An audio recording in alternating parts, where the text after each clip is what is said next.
Good afternoon or good morning, depending on where you're at throughout the United States here. My name is Jordan Berg. I'm the director for the Telehealth Technology Assessment Center, one of the telehealth resource centers that's focused on telehealth technology. You've heard from several of the other telehealth resource centers throughout the session today.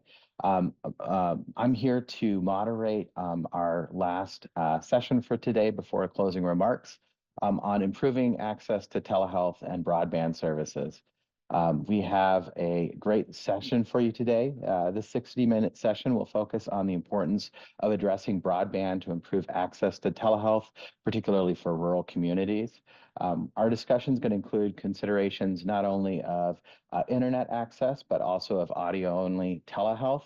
The session is going to be conducted as a panel presentation. We have three excellent speakers that have three very different perspectives on broadband access and the importance of access to fast internet. Each speaker is going to present about 15 minutes worth of slides. And then after their slide presentation, we're going to have a Q&A session at the end. So I would encourage you to keep your slides open for the end. Before I introduce our speakers today, I do want to give a little bit of housekeeping. For the session, we are actually going to be using the Q&A function for any questions that you have. So if you have questions, please enter those into the Q&A, and we'll be able to address those with the speakers after their sessions end. The chat is going to be disabled. The general chat is going to be disabled. So the Q&A is really your way to get those questions to the speaker. Additionally, I highly recommend that everybody stay tuned. Right after this session, we're going to be having the closing remarks with Captain Damaris from the Office for Advancement of Telehealth. So we don't want to miss that as well. I'd like to now introduce our three speakers. First up, we have Chris Charlton from the University of Arkansas for Medical Sciences. Following him, we're going to have Brittany Woods-Orson from the Alaska Public Interest Group. And finally, Philip Bonomo is going to close us out from the Federal Communications Commission, or FCC. So I don't want to belabor our time here too much. I want to get right to the content. Hopefully, we'll have a really great conversation for you. So I'm going to go ahead and turn it over to Chris. Go ahead and take it away, Chris. Good afternoon. My name is Chris Charlton. As Jordan said, I'm with the University of Arkansas for Medical Science within the Institute for Digital Health and Innovation. We are an organization that provides the largest optical electrical network in the state of Arkansas and beyond for telemedicine. And I've got a little over 30 years of broadband experience in the industry. So jumping directly into our slides here, improving access to telehealth and broadband services. Telehealth broadband pilot program, technology implementation and deployment. Next slide, please. The Health Resource and Service Administration, HRSA as we know them, Office for the Advancement of Telehealth, OAT, improves access to quality healthcare through integrated telehealth services. The Telehealth Broadband Pilot Program was funded in 2021. The Alaska Native Tribal Health Consortium, or as we know them, the ANTHC, is the largest, most comprehensive tribal health organization in the United States, and Alaska's second largest health employer with more than 3,000 employees, offering an array of health services to people around the nation's largest state. ANTHC partners with Exactly Labs for technology development for the TBP program. The Rural Telehealth Evaluation Center, RTEC, is directed by UMS, the Institute for Digital Health and Innovation, IDHI.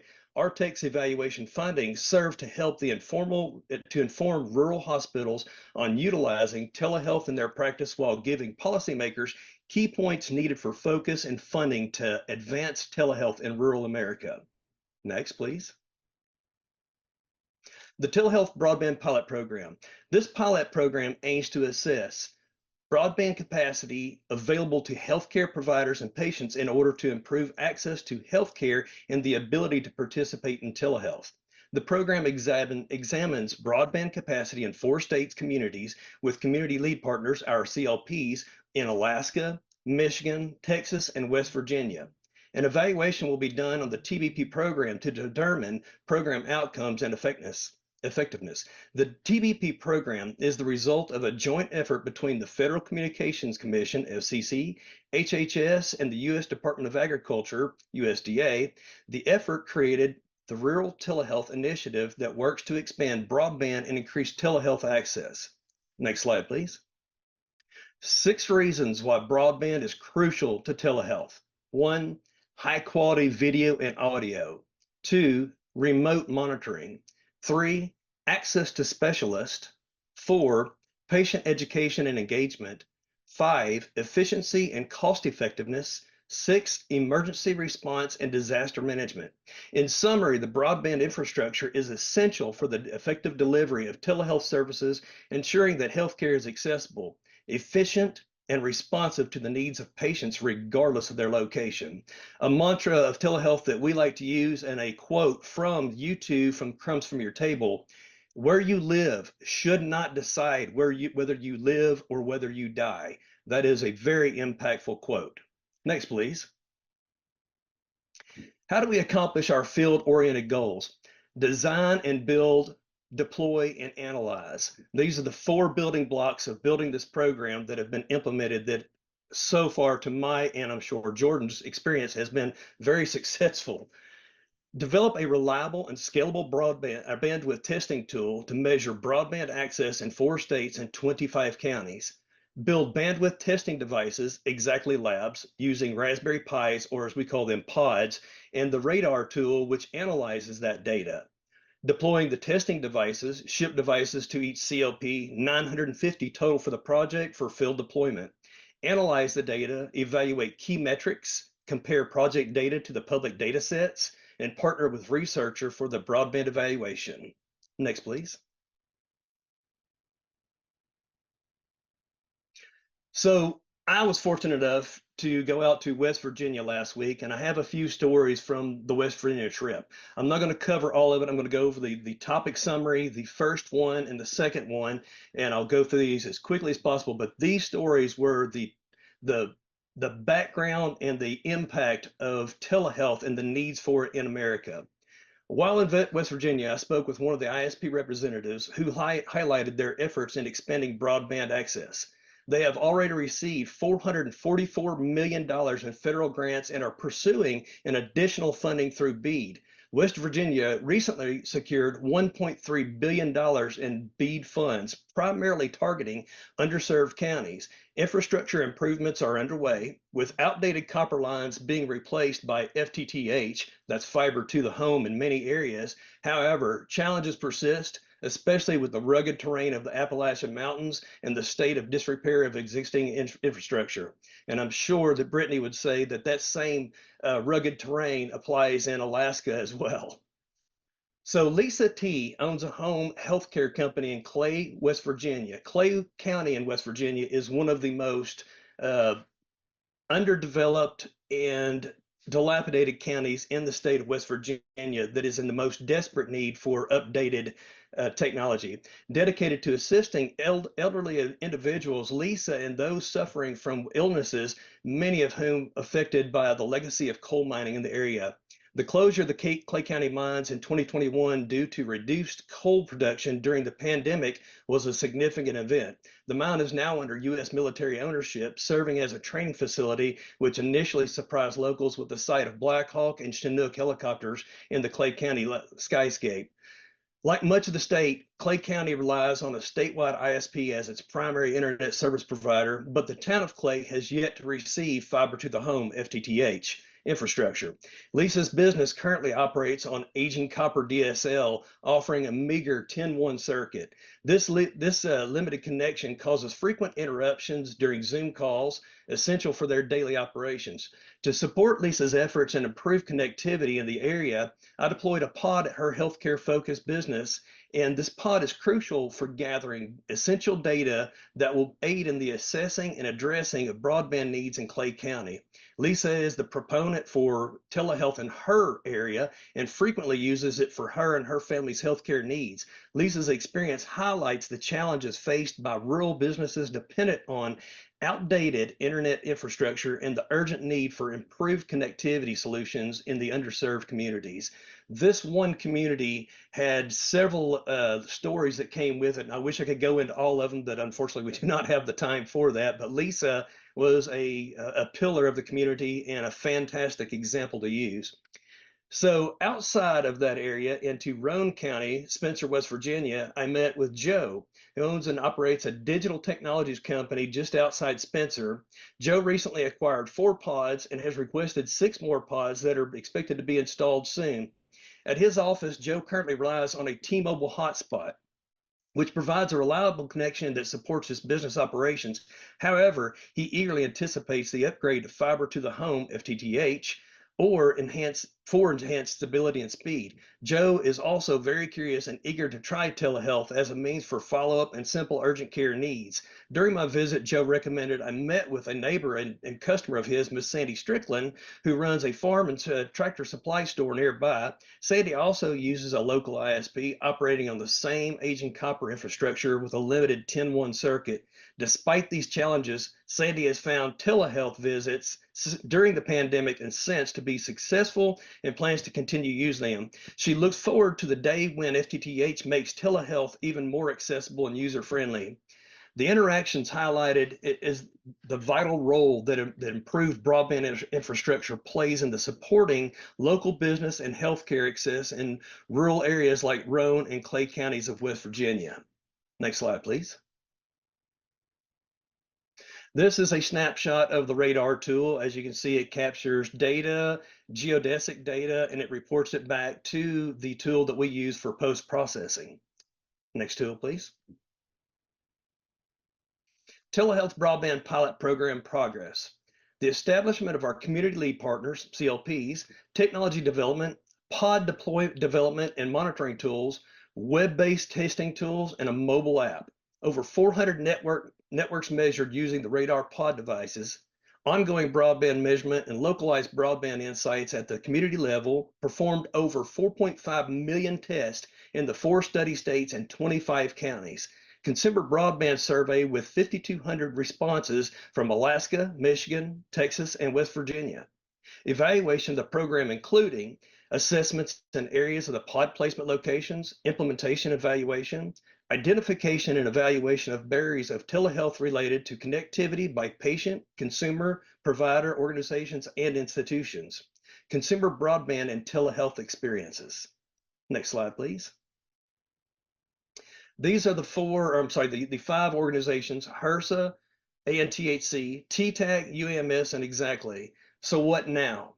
TBP grant runs through 12/31 of 2024.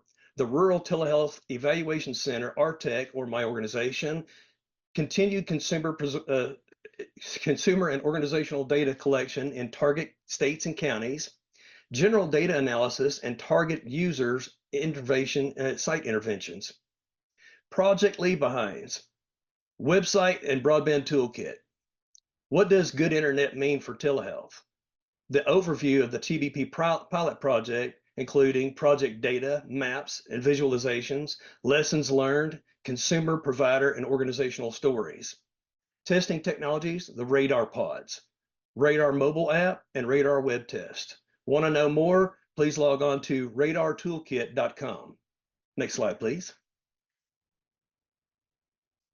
Thank you so much for listening to this pitch for the Health Resources and Service Administration, HRSA, the Office for Advancement of Telehealth, OAT, Alaska Native Tribal Health Consortium, ANTHC, Exactly Labs, Telehealth Technology Assessment Resource Center, the University of Arkansas for Medical Sciences.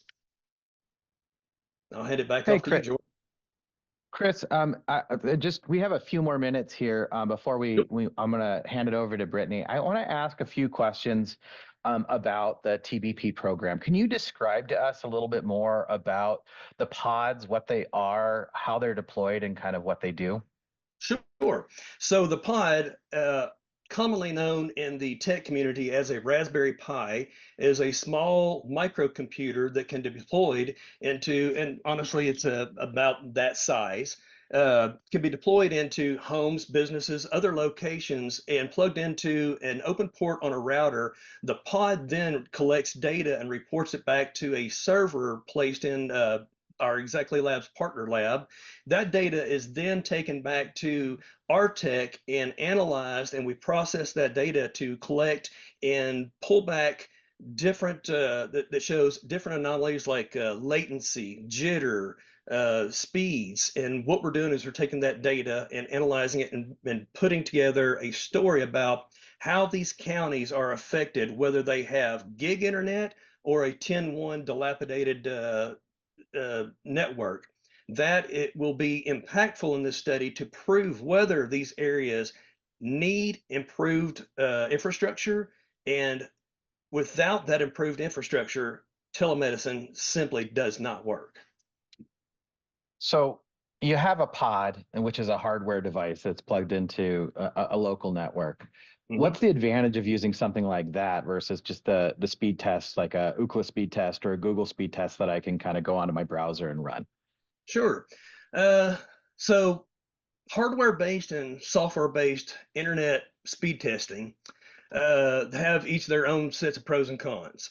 Depending on various factors, including accuracy, ease of use, and reliability, we've got a breakdown of the pros and cons. So, hardware-based, uh, the pros of hardware-based connectivity is accuracy, reliability, independent of local network traffic, and it measures the full network capacity. The cons of it are the cost, the cost, the complexity, and the limited availability of deploying the pods and the difficulty in getting them out into the market. A software-based internet speed testing device, pros of it would be accessibility, user-friendly, convenience, and real-world performance. The cons to a software base are going to be potential inaccuracy because you're dependent on ISP networks and you're behind their firewalls, and outside you're affected by jitter, latency, and such. You still do get a fairly dependent reading. Uh, the dependence of server quality, that is going to be a pro or a con of it, and local network congestion. Uh, those would be the highlights of what I would see the pros and cons of a hardware-based network versus a software-based network. Okay. And I mean, I would imagine that you can run tests more frequently and at different times on a hardware based because it's running autonomously versus like having to have someone actually go in and click a button and kind of grab that measurement and that being reliant on that human element. Is that Correct. right? Yes, if you have a hardware-based, you're attached to the customer's server itself, and what it does is you can command it to run that directly wired into their router. If you're running a software based, you're having to go through many points of IP connectivity to reach to that customer, and that's the con of the potential inaccuracy of going through server quality and other local network congestion issues.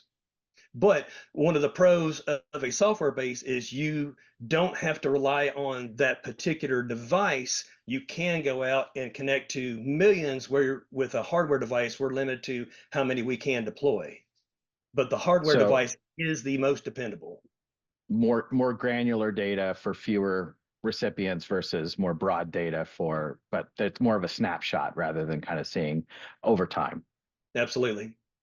Okay. So we got one more minute here. I want to ask you one more quick question. So as you were out in the state, kind of working with folks and talking to people, um, asking someone to plug a device like this into their local network, there's got to be a certain level of trust. What was kind of some of the secrets of building that kind of trust and kind of creating that rapport with folks so that they'd be willing to actually use these devices?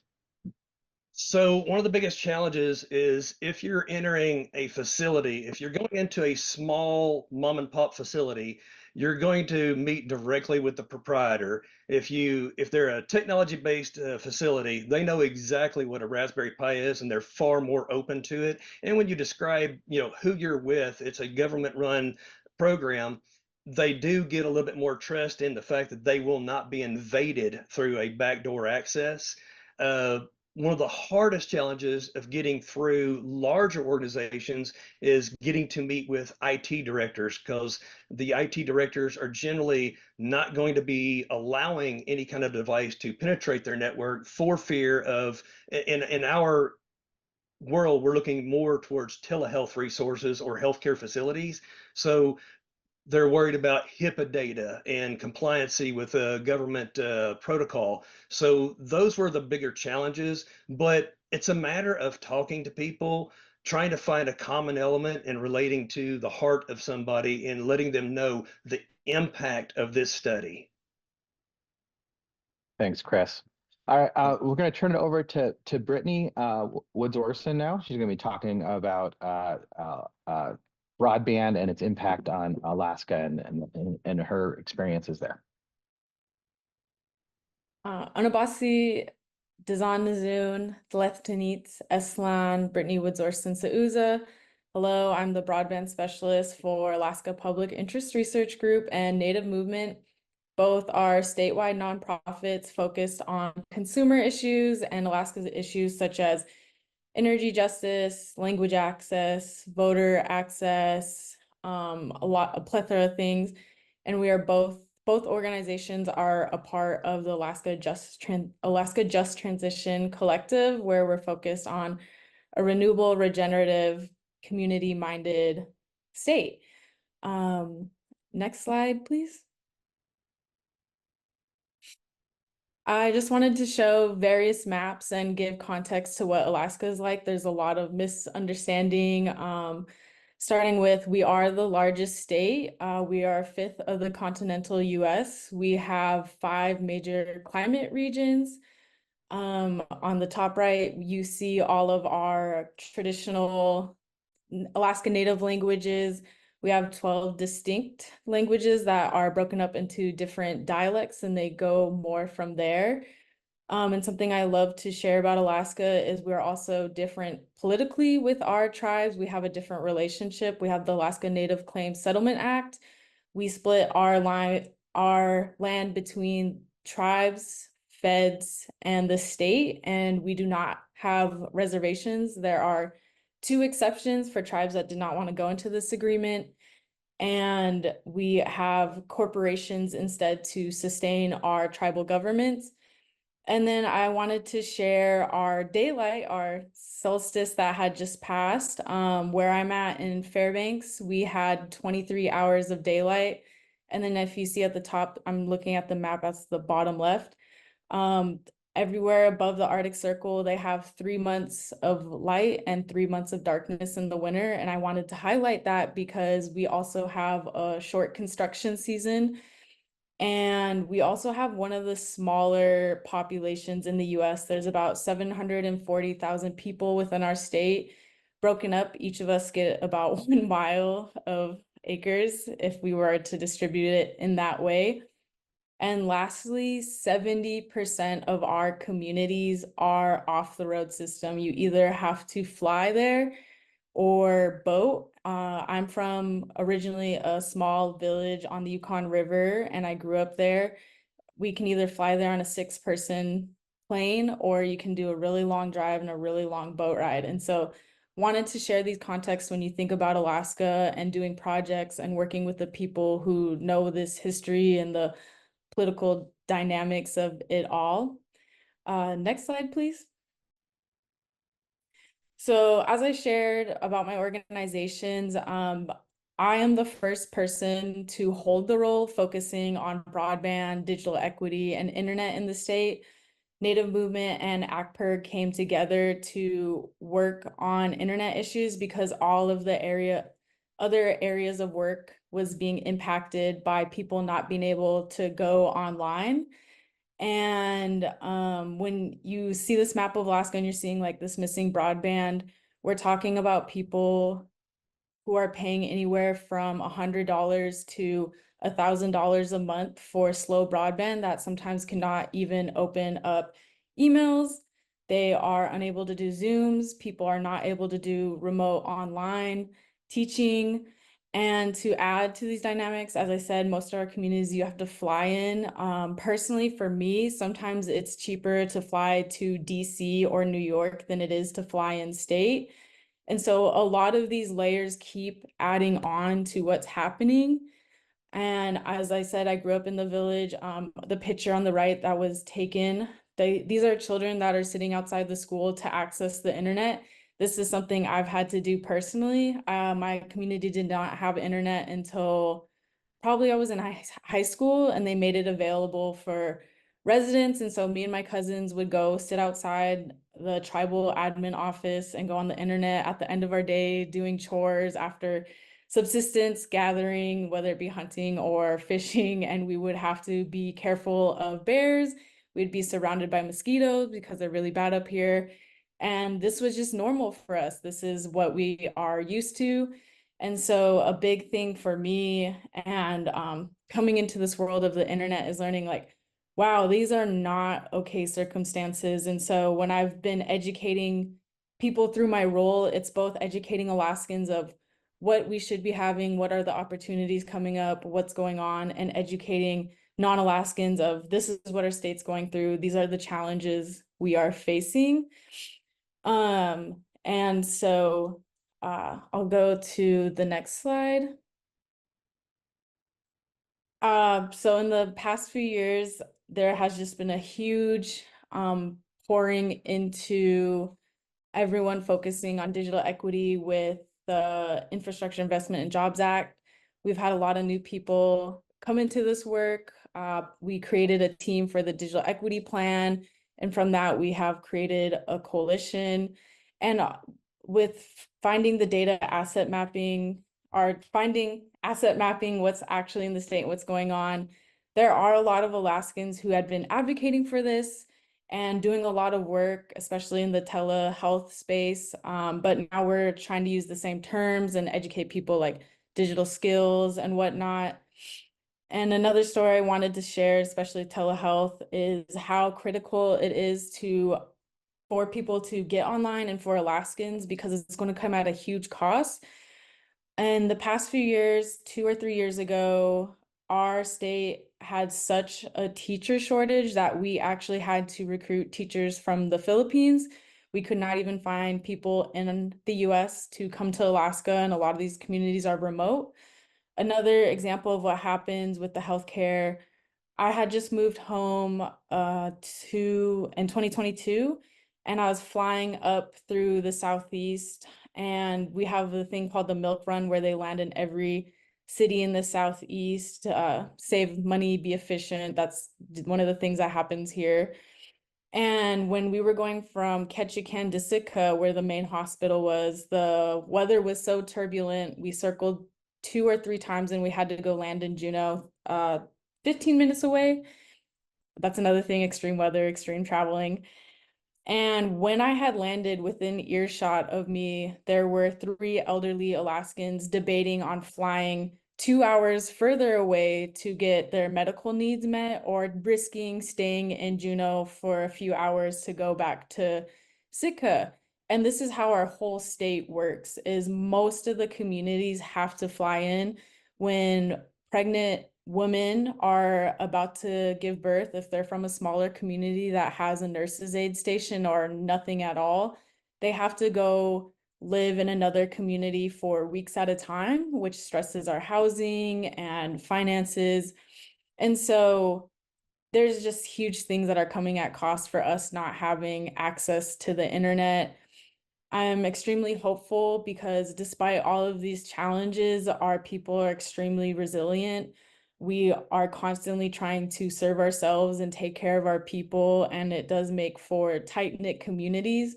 When I had begun this work, I wanted to learn what was happening in the state already, and so I called my home community of Rampart and I called the tribal admin office, and they had let me know that the internet had been out for weeks at a time, which is common, the phone or internet being out for hours, days. In one instance, Dillingham had no 911 service for 9 months. So again, these are what is happening. And when my community had no internet, I was able to make a contact with their contractor. Again, it's very tight knit. So we connected the dots and I let them know. Oh, but in the meantime, they were printing emails here in Fairbanks and having them shipped over on the small plane to be read. And when I got a hold of the contractor, they were able to do satellite technology. And so I'm also excited with all the variations in technology. Our state is so behind. We need every solution that is possible for us, and getting everyone's input. With our coalition being formed, I'm really excited to have tribal communities, local government, nonprofits. We even have people who are representing the justice system, and it's going to take all of our input and creative solutions. And so that is all I had to share for today. That's so great, Brittany. Thank you for sharing. Um, when I was introduced to you for the first time, they called you Broadband Brittany, and I can see why that is, because you have such a passion for this and kind of what you're doing.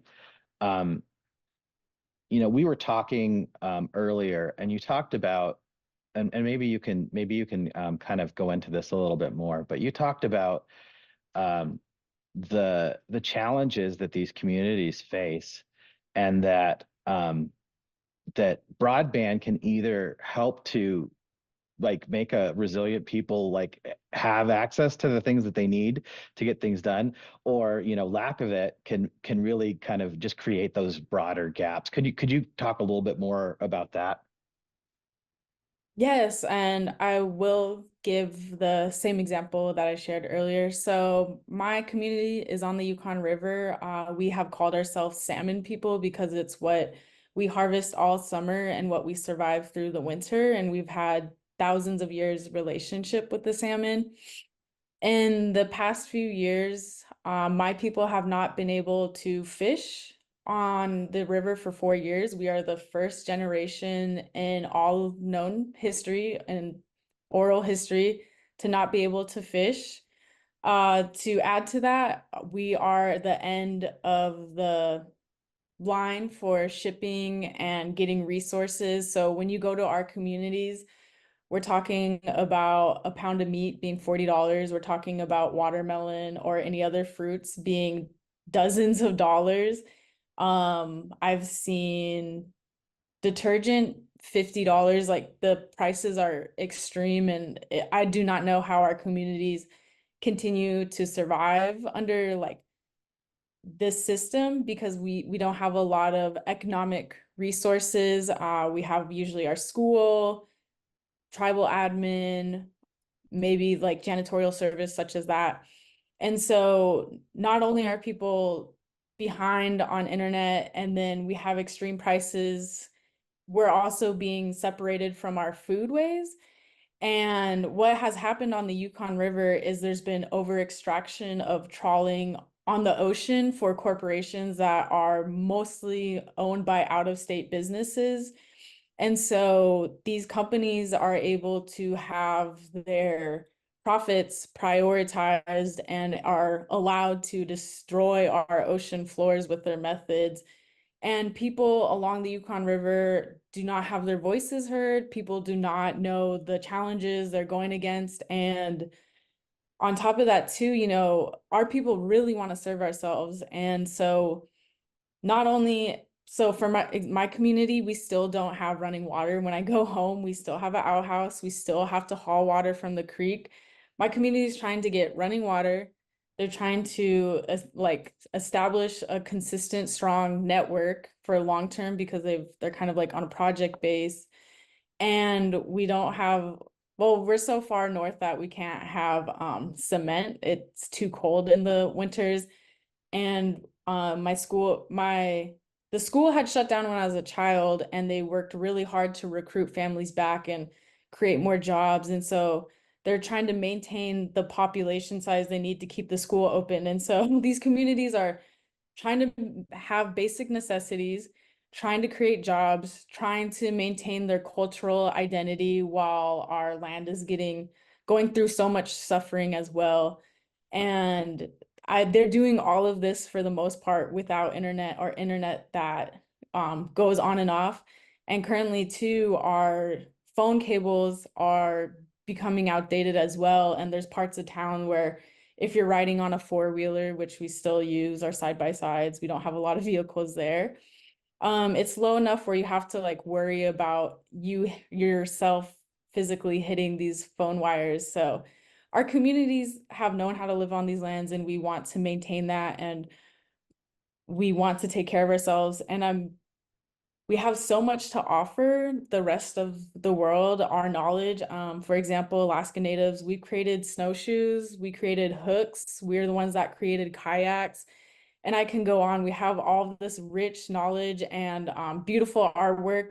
We have a lot of film here. I'm also someone who does film work, and we have really amazing stories to tell. And so people are both, we're missing a lot for not having the internet, and the world is missing a lot for us not being on the internet. We are going to talk about this more, but I do want to make sure that we can kind of keep things moving. We've had some really great questions come in on the Q&A, and we'll definitely be raising some of those as well.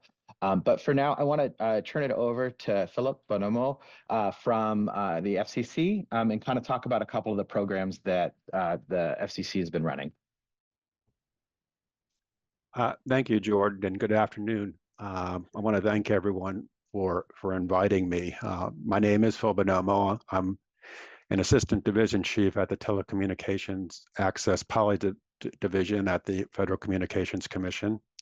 And I'll be discussing today the FCC programs that support telehealth services in rural America. But before I do that, I want to give a little bit of background, a little bit of history on the program that my division oversees, and that's the Universal Service Program. The Rural Healthcare Program, the one that I'm going to talk about today, is one of 4 Universal Service Fund programs, and the USF was established in 1997 to subsidize telecommunications and information services to 4 broad categories: low-income consumers, schools and libraries, high-cost areas, and to rural healthcare providers. Now, what makes the USF different from other federal programs is that it is not subject to annual congressional authorizations or any authorizations at all. Instead, the fund comes from telecommunications service providers, your AT&Ts, your T-Mobiles, your Verizons, who make contributions based on a percentage of their interstate and international revenues. Now, these service providers are permitted, and effectively they do, recover the cost of their contributions through end user monthly bills. That's why if next time you scrutinize your monthly phone bill, you'll see a little line in there about a Universal Service Fund fee. That's what ultimately pays for the Universal Service Fund. And with that as background, next slide, please. I'm going to begin with a high-level overview of the Rural Healthcare Program, and it consists of 2 component programs: the Telecommunications or Telecom Program and the Healthcare Connect Fund or HCF Program.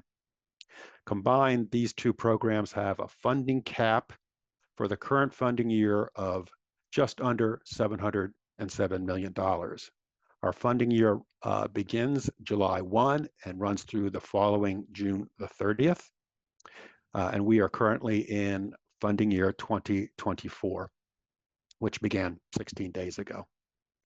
Now, applications are filed in advance. Applications for support are filed in advance of funding years, which means that a rural healthcare provider interested in support now would have to look to funding year 2025. And the filing window for applications for 2025 opens December 1st of this year and closes in April 1st of next year. And in order to apply, you first have to be deemed eligible. And to be eligible, you must be an eligible healthcare provider type, which I'll go into a little more detail on a subsequent slide. You also must be not-for-profit or public, and you must be located in a rural area, and that's determined by US Census data. Next slide, please. All right, the first of our 2 programs is the Telecommunications or Telecom Program. And this was established in 1997. It's the older of the 2 programs.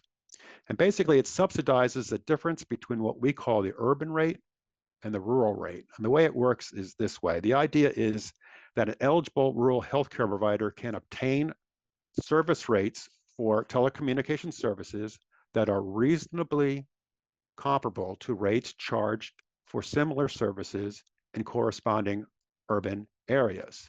So let me give you an example. Let's say there's a carrier who is able to provide a service to a rural hospital for $100 a month, and a similar service to an urban area customer for $30 a month. The way the telecom program works is the carrier would charge the rural hospital the urban rate, the $30, and then collect the difference between the rural rate and the urban rate, the $70, 100 minus 30, from the Universal Service Fund. In other words, the hospital pays a lower urban rate just like its urban counterpart would, and the carrier, the service provider, is made whole by collecting USF funds to compensate for the true cost of providing the rural service. Now, there's one important limitation regarding the telecom program that sets it apart from the other program I'm about to talk about, and that is that the telecom program applicants must participate as individual providers. Next slide, please. Our second program is a Healthcare Connect Fund program, or HCF program. And this was established in 2012 to promote the use of broadband services and facilitate the formation of healthcare provider consortia. Now, there are a number of advantages to the SCF program that you won't find in the telecom program. The first of which is there are no urban and rural rate calculations to make. And sometimes those can get pretty complicated, not like my simple example. So instead of the urban-rural rate differential, the program offers a flat 65% discount on an array of advanced services, broadband services. Another advantage is healthcare provider consortia are permitted. In fact, they're even encouraged. And being a part of a consortia has many benefits of its own, including administrative efficiencies, cost savings. For instance, healthcare providers may come together to collectively apply for funding, to issue RFPs, to contract with a service provider, to invoice. All these costs can be shared if you're a member of a consortium. Consortia also provide enhanced access to medical specialists. Consortia that include larger medical centers can share expertise with rural members via telehealth. And finally, there's also the possibility of bulk rate buying. You're able to, for example, purchase higher bandwidth services at lower rates if you're able to do that through bulk buying. Another advantage is the HCF program supports the purchase of equipment in addition to just services, whereas equipment are not available through the telecom program. Finally, eligible non-rural healthcare providers can participate and receive support if they are a member of a majority rural consortia. That is a consortium that consists of more than 50% of eligible rural healthcare provider sites. Now, non-eligible healthcare providers like for-profit hospitals can also be part of a consortium, but they cannot receive support. And there's a cost allocation process that must be undergone in such a scenario. Next slide, please. All right, I've been talking about eligibility generally, so let's get a little bit more specific. An eligible healthcare provider is any one of the categories listed here, and there are 8 of them. You can be a post-secondary educational institution offering healthcare instruction. That includes teaching hospitals and medical schools. You can be a community health center or health center providing healthcare to migrants. Local health care department or agency, a community mental health center, a not-for-profit hospital, a rural health clinic, a skilled nursing facility, or a consortium of one or more of the foregoing. Next slide, please.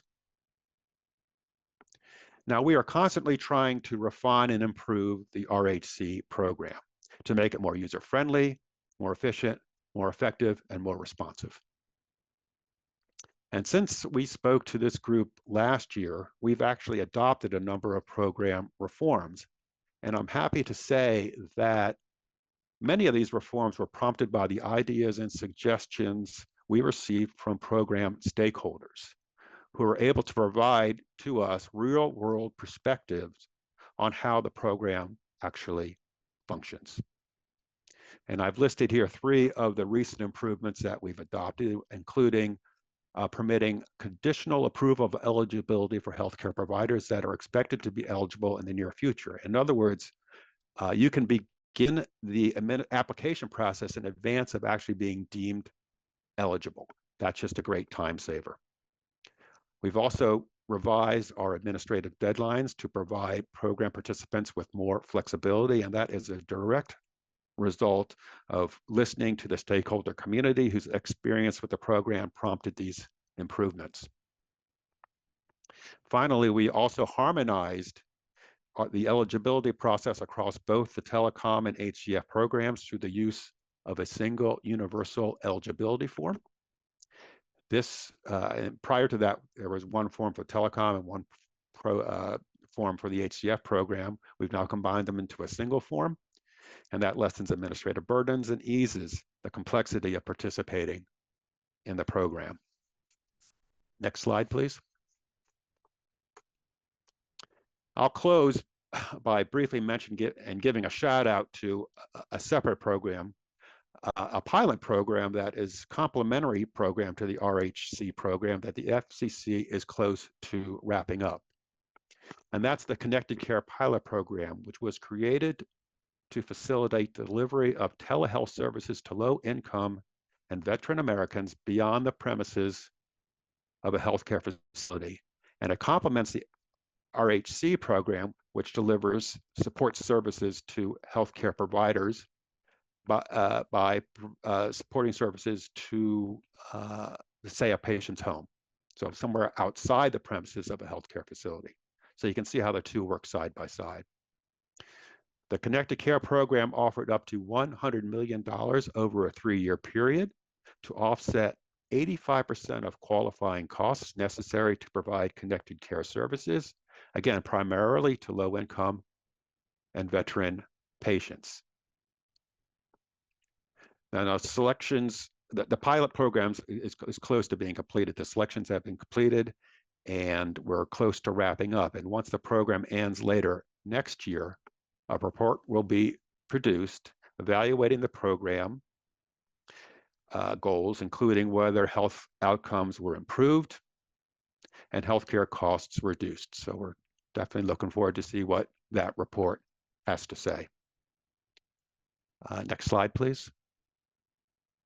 Oh, I guess that slide pretty much says it all. Thank you very much for giving me your time. And Jordan, I'll turn it back to you. That sounds great. Let me ask a couple questions of you, Philip, here real quick, and then Sure. We'll open up the floor to some more general questions. We've had some great questions come in the chat. 2 questions that I had is, you talked a lot about consortia and kind of having consortiums for applying for these services. What qualifies as a consortium? How does an organization, like, is it just part of the application process? Like if you apply with multiple organizations, and can you talk a little bit more about how those consortia work? Yeah, basically a consortia is 2 or more healthcare providers. That's it. Now, there are some requirements. You have to identify a consortium leader who takes the lead for filing the application and a few other responsibilities, but it's not that high of a hurdle to clear.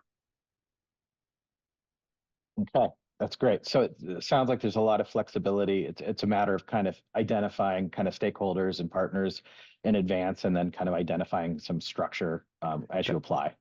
That's right. And again, I think the benefits are well worth pursuing a consortium because, again, cost savings, administrative efficiencies, bulk buying, what have you, medical expertise.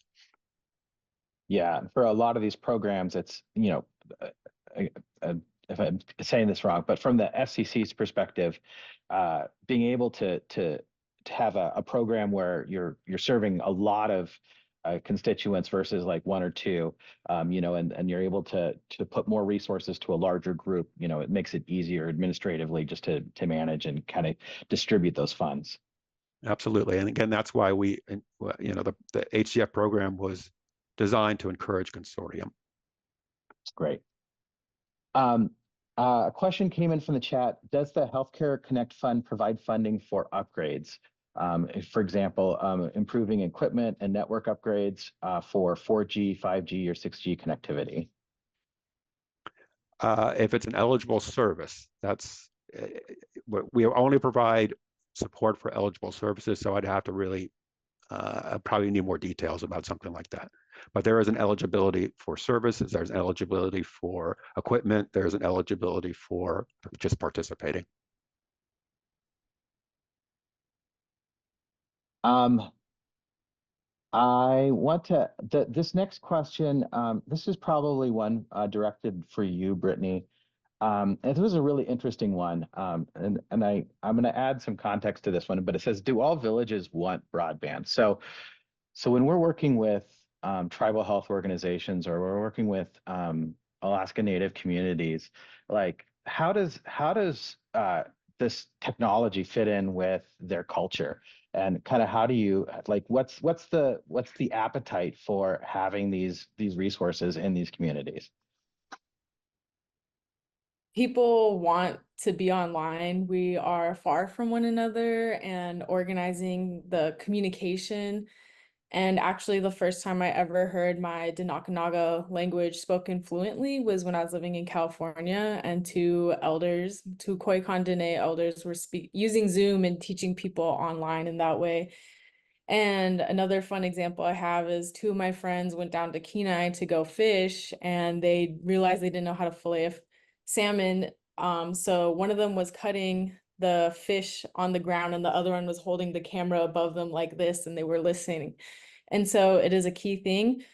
On the other side of that, we do have to talk about safety and having the skills to be online. Scams are on the rise. Alaska can be a dangerous place to live. We have high human trafficking rates and other forms of violence. And so we have to teach people how to protect their identity, how to keep their password safe, how to watch out for all these things, along with dealing with addiction and having healthy practices of how you're using the internet. And so when we've gone into the community for the digital equity plan, we talked about these things holistically. We shared resources of who's working on these issues in the state, and to consider all of these things. That's great. Yeah. So the digital literacy component, right? So if we can get access to the resource, but if we don't have the devices and we don't have the instruction to have people get online safely and equitably, it becomes we're creating more problems too. Yeah, I love that. Yes. Chris, there was a question that came up: should organizations consider satellite access as part of kind of their healthcare deployment strategy, or be looking into partnering with library, churches, post office, community sites? Can you talk a little bit about, like, how can a healthcare organization kind of engage with maybe some non-traditional locations to provide better access? Oh, I think you're muted. There we go. Sorry about that. So kind of in relation to Brittany and the access to broadband in highly rural places, like, well, several of these states that we're working in, but especially in Alaska, we're working with another organization that is in Burma, and they're deploying LEO, low Earth orbit Starlink, to bring in internet to those locations. But LEO is still highly limited in its deployment across, whether it be the northern hemisphere and the southern hemisphere. The northern was the first and foremost to get most of that deployment due to its remote activity, but it's still not quite there. They're still deploying, as we call, birds every day into the atmosphere to cover those areas. That is definitely an up and coming availability. I don't know, I haven't looked into it lately to see the availability of it in the northern hemisphere of Alaska. That is something that I will look into, and Brittany, I will reach out to you directly. As far as community lead partners and reaching out to anchor organizations, what I can say is that my organization alone, IDHI, we've partnered with a lot of local health departments, our rural health programs. We place equipment for access points that make telehealth available. Our organization has affiliated agreements in place, resulting in some hospitals allowing us to send patients there for a telemedicine appointment that is not related to that particular hospital. Uh, our organization, we also look to partner with other community anchor organizations for access point and development of telehealth programs and resources. Some of our programs that we have implemented, and I'm not saying this to tout about ours, but there are many, many that have been discussed today across the nation in every one of these sessions about their programs that they have deployed. Like we have a stroke program, a high risk pregnancy, sickle cell, hand and burn trauma, and a traumatic brain injury, that for which I suffered myself in 1996 from a massive accident that I was involved in. But due to quick response and great healthcare, it resulted into a full recovery for me. My wife may not say that, but it did for me as well. But that we have many of these programs that are mirrored across the nation. These can be replicated anywhere and everywhere. And IDHI is here to help in any way, form, fashion, or format. I hope I answered that appropriately. That's great. Thanks, Chris. You bet. I'm going to put one shameless plug in there as well. One of the things that the Telehealth Resource Centers has been doing, and I'm going to call out the Northwest Telehealth Resource Center, is they have a map of telehealth access points. And these are libraries. These are mostly library, but other community anchor facilities that have designated spaces set up for telehealth with the device, with connectivity. And so I think one of the things that we have to remember is we're dealing with access to broadband is there's always going to be a subset of the community that's not going to have access at all. They're not going to have a mobile device. They're not going to have access to broadband or wireless. And so we need to make sure that there are ways for those folks to connect as well and to have access. And, you know, sometimes we talk about like, well, we want to raise broadband awareness, and well, let's put that out on social media, you know, and we're not really addressing the people that don't have connectivity at all. And we have to make sure that we're figuring out ways to do that. I think we have time for maybe one more quick question.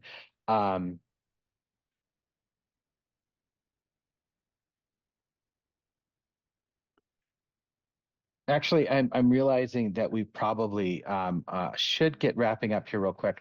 But actually, one before we go, Brittany, can you talk a little bit about kind of have you seen some of the impact from satellite, maybe from Starlink, or can you talk a little bit about what you've seen of that impact in the communities you worked with? Yeah, a few years ago, there was the 2.5 gigahertz tribal spectrum window, and Alaska has half the tribes in the US because we done it by villages instead of cultural group. And a lot of that first deadline to keep that license is coming in October. Our state so far is not funding satellite for community zone, so a lot of people have gone to Starlink, and it has decreased the price significantly.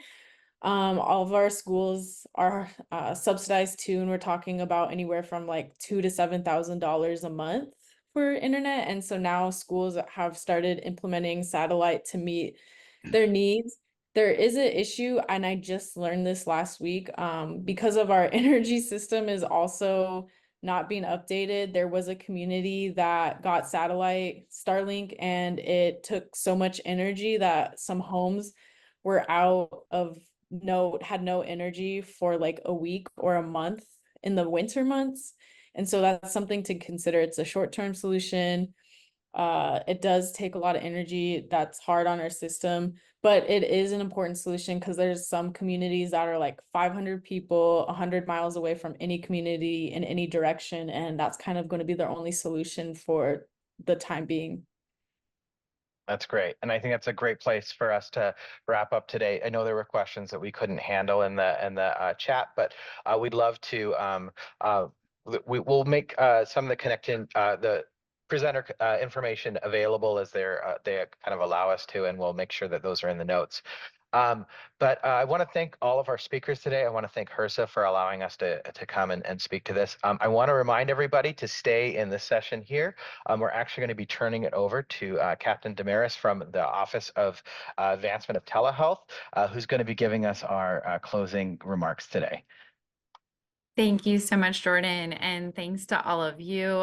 This is an incredible session. I'm just going to flip over to my notes. And it is my pleasure to wrap up today's National Telehealth Conference. What an incredible day. And again, thank you to the panelists that just spoke on improving access to telehealth and broadband services.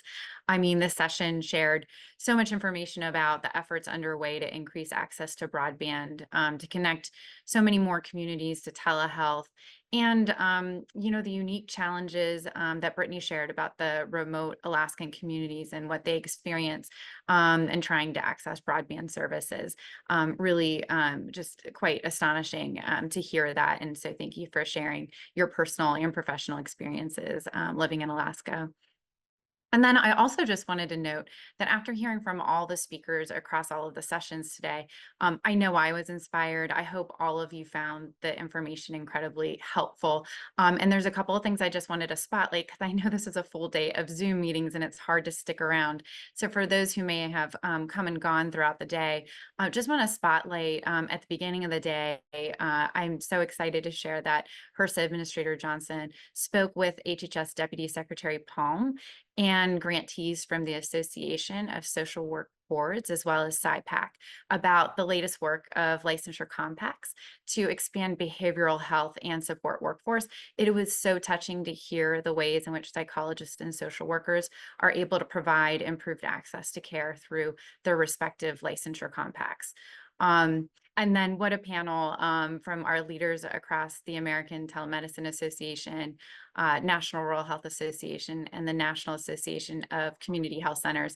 They really shared a lot of specific details on how telehealth has expanded care for the populations they serve, including how the hybrid model of telehealth and in-person care can help meet the patient where they are to increase access to care and improve health outcomes. And then the next panel, just spotlighting, we had a bunch of telehealth experts talking about how they're improving health equity, such an important topic, by increasing access to telehealth for low-income individuals. And then following that, we move straight into a panel talking about innovative models in healthcare and how a lot of these innovations can be applied to telehealth services and what the government is doing across the FDA, as well as NIH and our Office of Civil Rights, in order to help improve the technologies available in the health innovation that we have to impact the future of telehealth. And then we had an incredible panel about telehealth policy, and oh my goodness, the level of detail that policy experts shared from CMS, highlighting the recent Medicare physician fee schedule that was released last week, as well as the Medicaid program. It really went into a lot of details, just thanking all of them for going through so much detail in 1 hour. I know there were a lot more questions than we had time to answer, but I'm so happy that they were able to join us today. And it was so timely as the physician fee schedule was just released last week.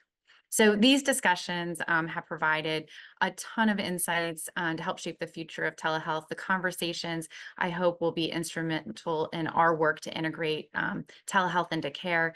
It is evident that telehealth has the power and potential to address critical patient and provider issues, and it's still evolving, and there's still more to learn. We will continue to work to establish the balance between telehealth solutions and vital in-person services to deliver care to the communities and patients that need them. And so as the conference comes to a close, I hope all of this information that we shared with you today was inspiring and enlightening. I hope that it helps you consider how you can use telehealth to improve access to care in your communities.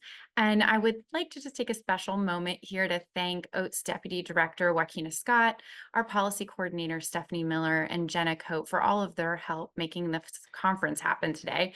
We wouldn't have been able to do it without them. And if you did miss any of the sessions today, the recordings will be posted in the coming days. Please check the HRSA Office for the Advancement of Telehealth website or OAT announcements for those details. And I also encourage each of you to complete the attendee survey that has been provided in the chat, or soon will be provided in the chat, so that we can gather feedback to understand what worked well as what we could do better when we plan the next National Telehealth Conference. So thank you again for joining us for HRSA's National Telehealth Conference. I hope you have a wonderful day.